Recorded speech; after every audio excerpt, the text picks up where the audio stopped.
I'm not feeling it right now, if I've got to be honest with you. I know we're meant to big these things up. It's Real Madrid, they're coming to town, it's European royalty, it's the Spanish champions against the English champions, but it's really hard to not go, oh, this is the type of, game you live for. It's spring into summer, it's late nights, it's longer nights. You think about where you'd be, what you'd be doing, your routine, getting off work early, getting down there, meet the bus, all of those things.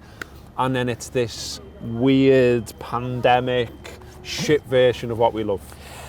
Great start to this video, Rob. Thanks, mate. Do you know what? I think that something we do as football fans is when a big fixture like this happens, we compare it to the past. So we look at, big nights where Barcelona come to town, and you walk through town and you see all of the Barcelona fans congregate at Matthew Street. You look at Bayern Munich and so on and so on. And I think when you look at these games in isolation away from those and sort of see it in the context of everything that we have at the moment, I walked through Liverpool yesterday and the beer gardens are open and suddenly the city's alive, and the shops and everything, it felt like a bit of normal life, and that got me G'd up. So while I was walking through town, I was thinking about tomorrow night and thinking about how we're going to be able to watch it at Taggy's in the beer garden, and we're really lucky because, for instance, back home you're not able to do that yet, and mates are looking over and they're jealous of that. There'll be different parts of the world that have different restrictions, but we have the ability to watch the football match with other people again. Yeah, and I think that's like added a little bit to me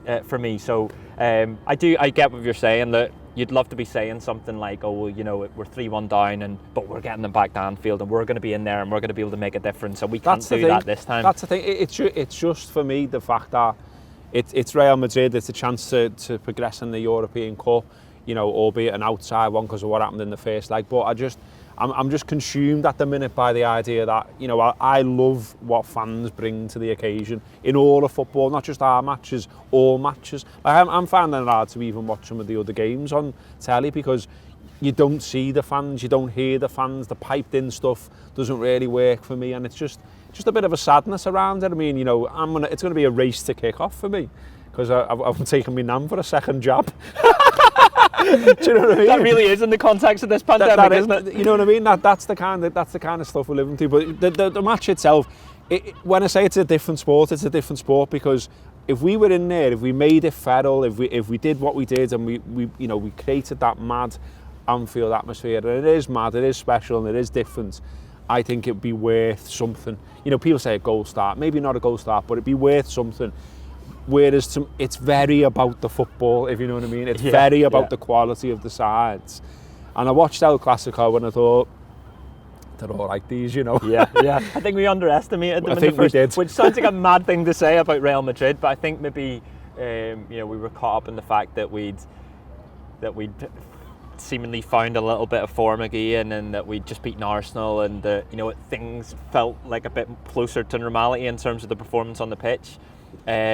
We were talking about the fact that they had Alberts in their midfield, a lot of old fellas. Old lads, and it turned out the old fellas, Kroos and Modric, are still excellent at football. Especially if you allow them to be. Yeah, well, that's it. I think that's the sort of the one thing I'm taking from the first leg, is that surely we can't be worse than that. That's what's annoying about it. I don't think we gave a good account of ourselves. Yeah, exactly. And I think that should be the motivation for them in this one, in that, yes, I mean, people are still going on about Kroos's pass.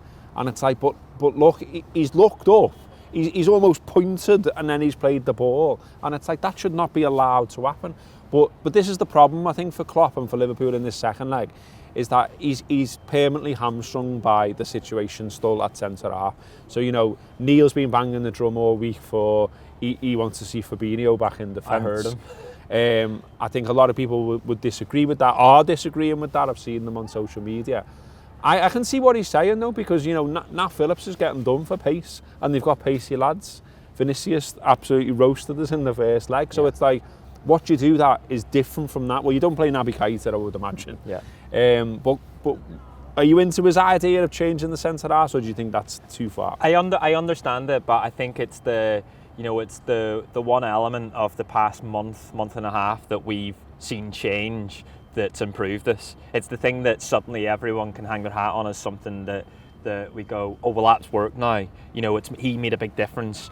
I think for Thiago, he's made a big difference for just the full team in general.